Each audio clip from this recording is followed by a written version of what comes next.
Senhores senadores, senhoras senadoras, telespectadores, ouvintes da Rádio Senado.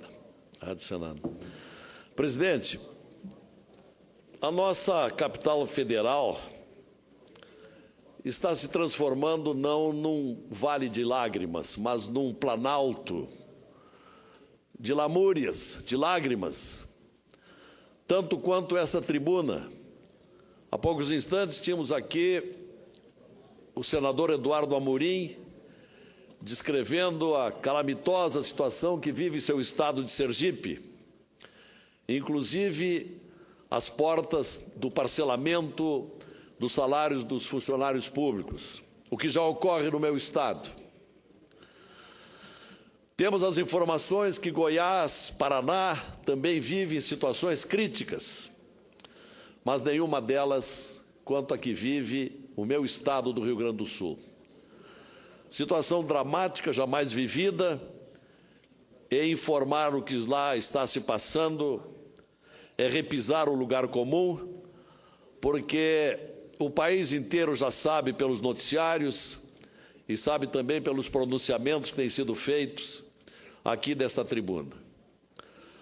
O Rio Grande do Sul faliu, senhora presidente.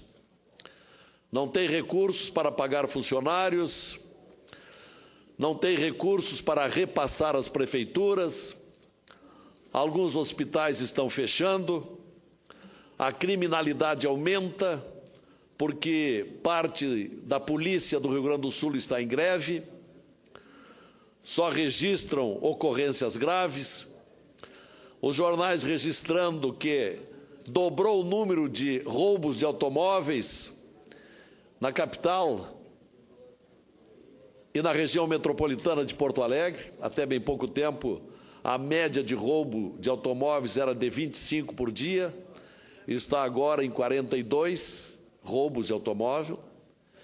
Quer dizer, é o caos.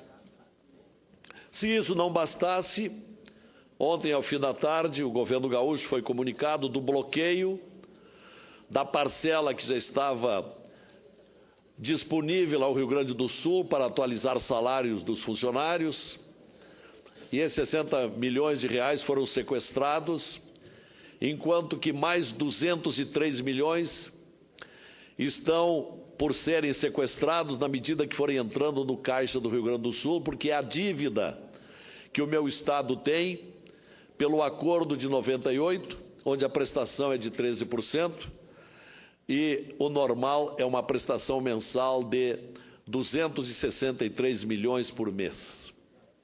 Então, agora, em vez do governador esperar pelo resultado das entradas para atualizar os salários dos seus funcionários, ele é obrigado a recolher para pagar a dívida com a União, sem nenhuma compaixão, sem dó nem cortesia, porque o governador gaúcho, que veio ontem à noite para Brasília, deixou de ser recebido hoje pela manhã às 10h30, conforme estava agendado, pelo ministro da Fazenda, o ministro Levi. Foi recebido pelo diretor do Tesouro. Daqui a instantes, aqui num dos plenários da Câmara dos Deputados, o governador Sartori do Rio Grande do Sul estará reunido com a bancada do Rio Grande do Sul para expor o resultado de seus contatos em Brasília, mas já temos uma informação extraoficial de que até esse momento não tem nada concreto. A situação é inevitavelmente caótica sob todos os aspectos. A diferença é que o Rio Grande do Sul tem uma crise, senhora presidente, uma crise econômica. Falta recurso, não há recurso para nada, não há mais de onde tirar. Depósitos judiciais esgotados, o governador anterior consumiu 6 bilhões de reais que lá estavam, capacidade de endividamento também esgotada, o Rio Grande do Sul não pode tomar empréstimos. Hoje o governo do Rio Grande do Sul não tem dinheiro para comprar uma bicicleta, não tem dinheiro para comprar nada, não tem dinheiro para pagar os seus funcionários. E a arrecadação de impostos vem caindo terrivelmente, verticalmente. A diferença é que o Rio Grande do Sul sofre uma crise econômica, diferentemente da crise que sofre a União, que é uma crise econômica, uma crise política e moral, por tudo que sobejamente se sabe e se tem acompanhado. Isso está a significar, senhora presidente, o fim de um ciclo de práticas erradas, vícios gerenciais que fracassaram, quem sabe lá até o esgotamento de um sistema de governo. Nesta hora, se tivéssemos o sistema parlamentarista, a chefe de governo estaria automaticamente sendo substituída. E sem nenhum abalo a isto. Mas esse presidencialismo imperial que nós vivemos vem fracassando. E principalmente quando o eleitorado brasileiro se equivoca na escolha. Porque aí tem que suportar o mau governante por 4 anos. E é o que se desenha no presente momento. Nós não falamos em impeachment, porque não há fundamento jurídico para pensar em impeachment. É evidente que se vierem elementos do Tribunal de Contas da União ou do Tribunal Superior Eleitoral, quem sabe lá, se abra uma discussão. Mas no momento isso é incogitável. A tendência do momento é suportarmos os erros da governante que não estava preparada para assumir o Brasil.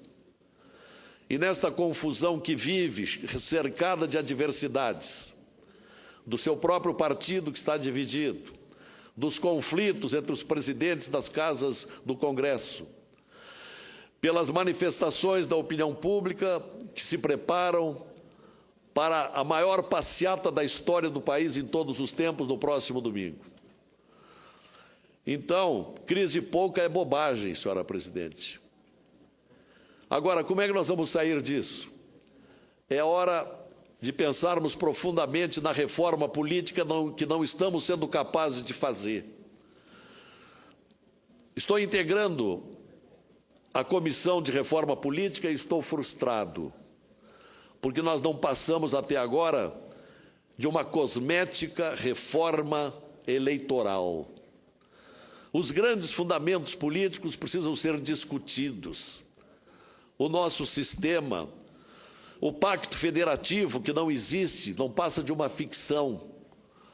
Apesar da Constituição dizer que somos uma república federativa, composta de estados e municípios, com autonomia administrativa, isso é ilusório.